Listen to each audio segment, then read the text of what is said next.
Hey YouTube land, Tyconders there, doing another action figure review.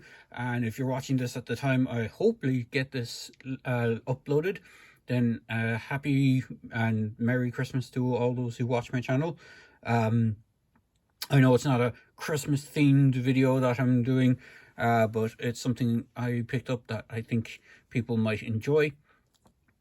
And what this is a San Diego Comic-Con, I believe they were, but I think they were mass retail as well. But it's the San Diego Comic-Con Flash Gordon, the greatest adventure of all. These were produced by Neca.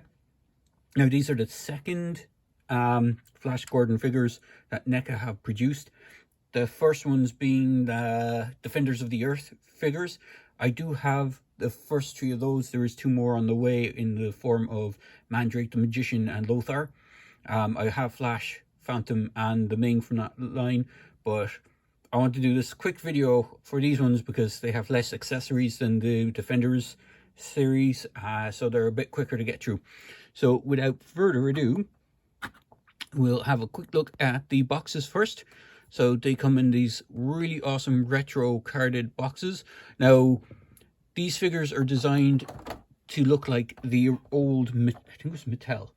I'm pretty sure it was Mattel. I don't think it was Mego. Mego did a line of Flash Gordon figures, but Mattel did a very old 4-inch figure line for Flash Gordon with basic articulation, the very early Kenner Star Wars style articulation with the 5-point swivel head and just swivel arms, or swivel arms and legs. So the packaging is a reminiscence of that. Now, I do want to give a nod to NECA for this, these packaging, because they're really awesome. I almost didn't want to open these up. The card back that they used on these are amazingly strong. Now, I'm not sure how they did it. It feels like it's like two thick pieces of card pressed together. So if I flip around the back, it's the same image on the back, same image on the back of the other ones. So you have posable action figures inspired by the classic animated TV spectacular. Now, for those who don't know, who might be younger than myself, and in fact it's actually predates my own existence, back in the 70s, I think it was the 70s, I could be wrong, Filmation, the company that you all know and love for this guy, for the He-Man series, and also Brave Star, did a Flash Gordon animation, which is what these character designs are based off. So, as it says on the blurb, posable action figures inspired by the classic animated TV spectacular, Flash Gordon himself and his sinister enemy Ming the Merciless, two of the most famous names in cartoon, comic strip, and comic book history. Both features authentic reproductions of the costumes, accessories with details complete with a vintage style blister card. And then you have all the League stuff, and then you have the Defenders of the Earth style figures down here. So as you can see, there's Lothar and Mandrake the Magician. They're the only two that haven't been released.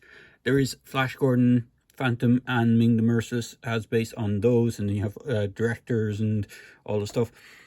What's cool about these, and unfortunately I don't have the other ones with me to showcase, but the people who have reviewed the other Defenders of the Earth stuff have all noted that there was a lot of QC issues in regards to paint application of certain parts, like the joints on the arms, the joints on the boots, stuff like this. These guys don't suffer as much. So we'll bring in Flash and Ming. Now, they literally are pretty much the same figure. Everything about them, from the body, the construction, is the same, with the exception of Ming's lower arms. He actually has sculpted on gloves, so they are different. He also has slightly different boots. His ones have the pointed piece at the front of the knee, whereas if I bring in Flash just has a straight kind of silver boot that goes around. They have identical waist parts, and the upper body, even though it is, as far as I can tell, I think it's the same upper body, these bits are just added on. They're not, I don't think they're sculpted. I think they're actually just glued on over the book. Actually, I think they're sculpted. Sorry, my mistake. So the upper torso, these gold discs are sculpted onto the torso for this one. And then Ming has these shoulder pauldron bits, this kind of royal robe kind of type thing going on, and then the heads are obviously different, but for most part they share a lot of parts. They do come with 2 interchangeable hands, which are actually in their hand, on their hands at the moment. So they actually in box come with 2 closed fists. Now the reason why I said I'm reviewing these ones over the Defenders of the Earth ones first is because they only come with the closed fists and a trigger finger hand, whereas the Defenders ones actually come with quite a good lot of accessories. They do come with multiple hands, extra weapons. These guys all come with just the one same pistol, so it's done in a very bright metallic silver, which is quite nice. It's their kind of classic 1950s style ray gun sort of thing. Now, if we can just get it into Ming's hand, it does take a little manipulating to get it in, but he will hold it quite nicely.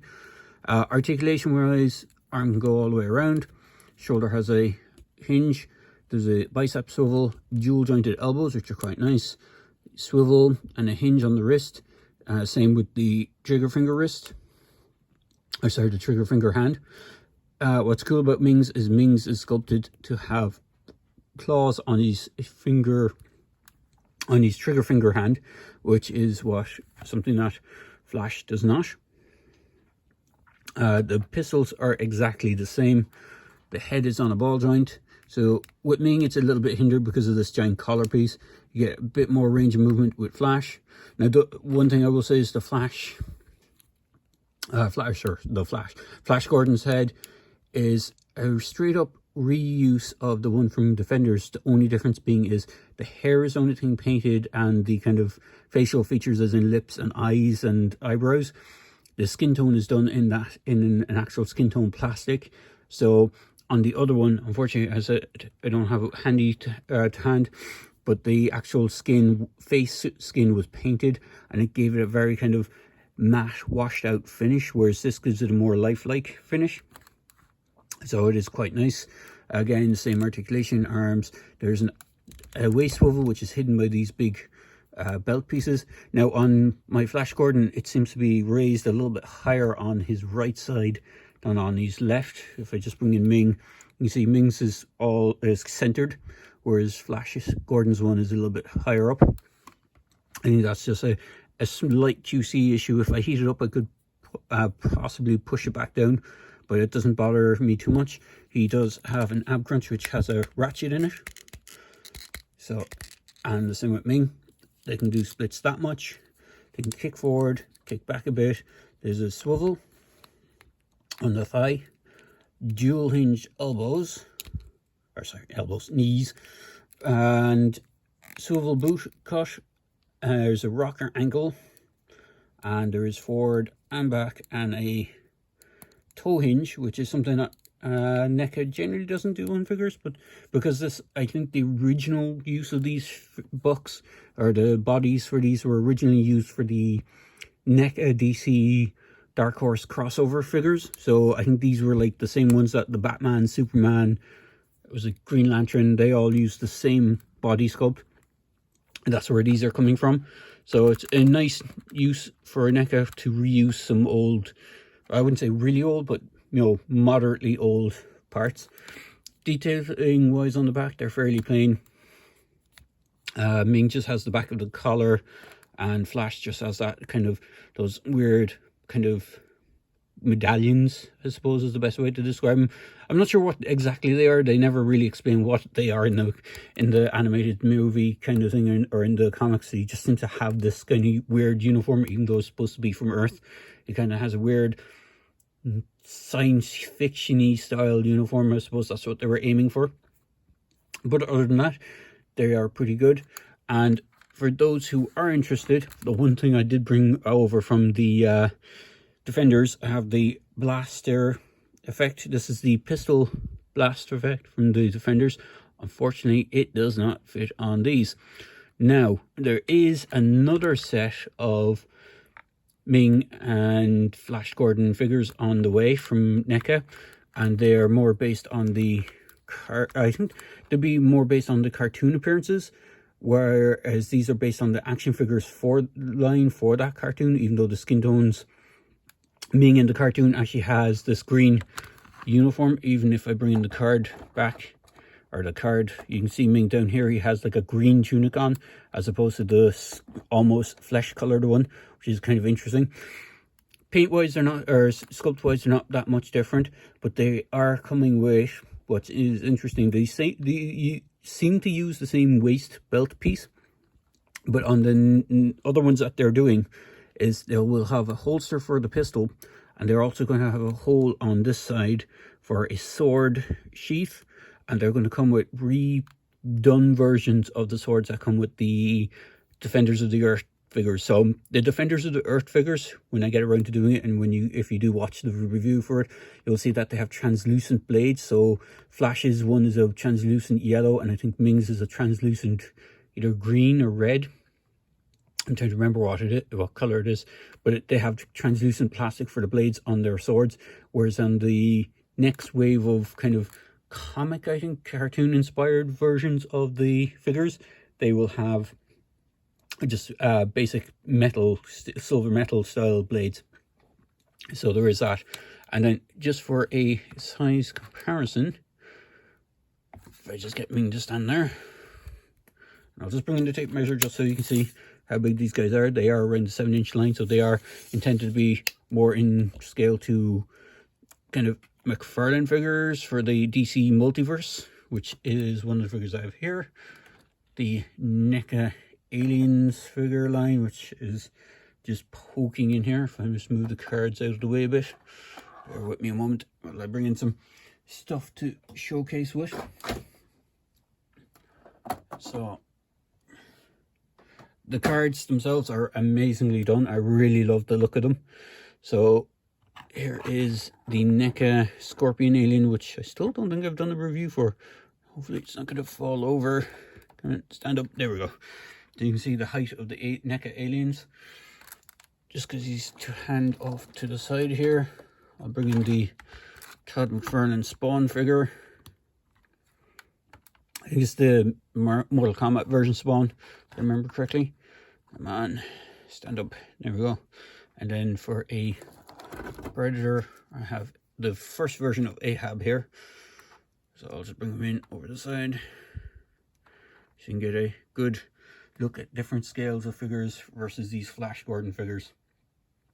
Overall, they are pretty nicely done, pretty nicely sculpted. Again, as I said, they're reuse of the existing parts. They have nice washes on them. The actual aesthetics and the overall look of them are pretty nice. Ming does look a bit weird because it looks like he's just wearing a skin tone bodysuit. I know some other reviewers have pointed that out, but it is a direct nod of the original action figure they did, because the action figure had that same kind of skin tone kind of bodysuit, and then with the dark blues and purples, or metallic purples, and Flash Gordon is the same with the red and blue. The only difference I think on the animated version of Flash Gordon, he actually had a yellow line going down his trousers in the animated show, which I'm assuming will be translated onto the other figure when that gets released. But overall, it's really nice to see these figures. So if you can get them, do pick them up. I think they're supposed to be hitting, is it Target or Walmart in the States? I'm not sure. I think they are a store exclusive to one of the kind of major chain stores in the States. Just before I forget, they do have peg holes on the bottom of the feet. So if you have a display stand, in fact, I have one of the DC classic ones here. They will peg onto those, and you can pop them onto that. If I just angle the camera down, you probably will be able to see that. So you can see they do fit onto the DC Classics McFarlane figure stands. If you have spare ones of those knocking around, you can throw them into that. So there you go, guys. I hope you enjoyed this quick video review. And as I said, at the time of this recording, it is Christmas Day. So I hope you enjoy your Christmas and you have a good one. And please feel free to like, comment, and subscribe to my channel. And I hope you enjoy the next videos I put up. Cheers, guys.